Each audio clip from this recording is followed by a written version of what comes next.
Il existe un amour qui ne vient pas d'ici. Un amour qui descend du ciel, qui remplit les cœurs, et transforme les vies. Dans les évangiles, l'amour se révèle comme un fleuve. Il part du Père, se manifeste pour le monde, habite pleinement ceux qui lui appartiennent, et s'exprime entre eux. C'est le même amour. Un seul esprit. Une seule nature, divine. Tout commence là. Le Père aime le Fils. Avant la création, avant le temps. Un amour éternel, puissant, pur.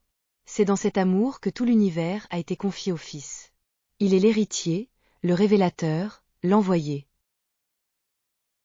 Quand il était sur terre, Jésus ne faisait rien de lui-même. Il agissait en union parfaite avec le Père. Il a écouté, il a obéi, il s'est humilié, jusqu'à la croix. Mais par son obéissance, il a triomphé. Et aujourd'hui, il est élevé à la droite de Dieu. Et ce qui bouleverse, c'est cette parole de Jésus. Tu les as aimés comme tu m'as aimé. Jean 17, 23. Oui, le Père t'aime du même amour qu'il a pour Jésus. Si tu appartiens au Christ, tu es aimé, accueilli, destiné à sa gloire. Même si le monde te rejette, Dieu t'appelle mon fils, ma fille. Et un jour, le monde verra que Dieu nous a aimés, comme il a aimé son propre Fils. Jésus a dit dans Jean 15, 9. Comme le Père m'a aimé, moi aussi je vous ai aimé. Restez dans cet amour. Jésus ne t'aime pas à moitié. Il t'aime pleinement. Il ne te demande pas juste d'y goûter, mais de faire de son amour ta demeure. Comment?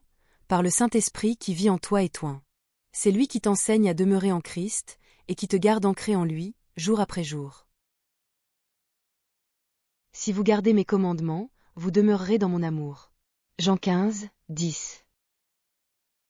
Ce n'est pas une règle dure. C'est le fruit de l'amour. Comme un sarment attaché à la vigne. C'est là que la sève passe et que le fruit naît. Agapé. C'est l'amour dont Dieu aime. L'amour du Père, du Fils et du Saint-Esprit. Un amour sans condition, sans fin, sans exigence de retour. Agapé aime même ceux qui ne répondent pas. Agapé pardonne à la croix, donne, sert, supporte, espère. Dans la langue du Nouveau Testament, 2 mots expriment cette réalité divine, agapao et agapé.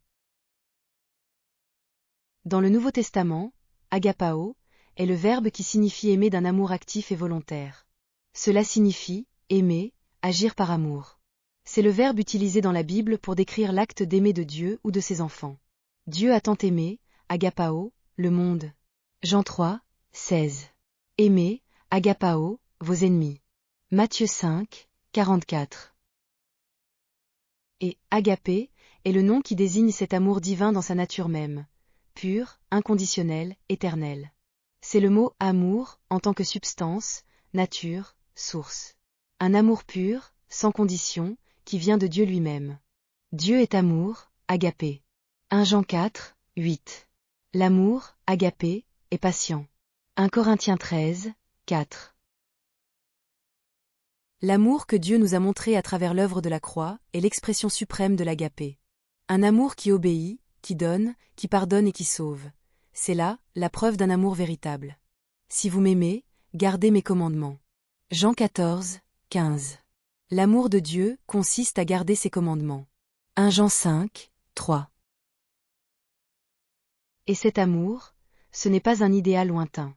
C'est le fruit que le Saint-Esprit veut faire naître en toi. L'amour, agapé, est le fruit de l'Esprit. Galates 5, 22. C'est cet amour-là qui t'attache à Christ. Et qui fait de toi un témoin vivant. L'amour agapé n'est pas une émotion passagère. Il est le fruit d'un cœur renouvelé par Dieu. Se tourner vers Jésus. Il faut d'abord se repentir, croire en Jésus-Christ, et lui confier sa vie. Repentez-vous et croyez à la bonne nouvelle. Marc 1, 15. À tous ceux qui l'ont reçu, il a donné le pouvoir de devenir enfants de Dieu. Jean 1, 12. Naître d'en haut. Par l'Esprit de Dieu, tu reçois une vie nouvelle. À moins de naître d'eau et d'esprit, nul ne peut entrer dans le royaume de Dieu. Jean 3, 5. Recevoir l'amour agapé. L'amour de Dieu est répandu dans ton cœur par le Saint-Esprit. Romains 5, 5. Grandir dans cet amour. Cet amour grandit avec la connaissance, le discernement, la maturité. Que votre amour abonde de plus en plus en connaissance. Philippiens 1, 9. Tu veux savoir à quoi ressemble l'agapé? Regarde 1 Corinthiens 13. L'amour est patient. Il est plein de bonté. Il n'est pas jaloux, ni orgueilleux. Il ne cherche pas son intérêt. Il pardonne, croit, espère, persévère. Sans agapé, même les plus grands miracles ne servent à rien. Même la foi la plus spectaculaire est vide. Même le don de soi, sans amour, est inutile. Dans nos églises, on parle beaucoup d'amour fraternel. Mais trop peu d'agapé. On partage des moments ensemble, mais parfois sans patience, sans pardon, sans vérité. Ce que Dieu attend, ce n'est pas juste des relations sociales dans une communauté chrétienne. C'est l'amour agapé, le fruit vivant du Saint-Esprit. L'amour qui vient d'en haut. Voici mon commandement, aimez-vous les uns les autres comme je vous ai aimé. Jean 15, 12. C'est là, la mesure. C'est là, le modèle. Aimer, comme Jésus. Et c'est à cet amour-là que le monde reconnaîtra qu'on est ses disciples. Pas à notre organisation. Pas à notre musique. Pas à nos paroles. Mais à l'agapé. Celui qui aime Dieu doit aimer son frère. Car l'amour envers Dieu ne peut exister sans amour envers l'autre. C'est la même source. La même racine. Mais qui est mon frère? Jésus a montré que le prochain, c'est celui que Dieu place sur ton chemin. Peu importe sa culture, sa foi ou son histoire. J'espère que ce message t'a parlé. Pense à ceci, l'amour que Dieu a mis en toi peut vraiment changer le monde.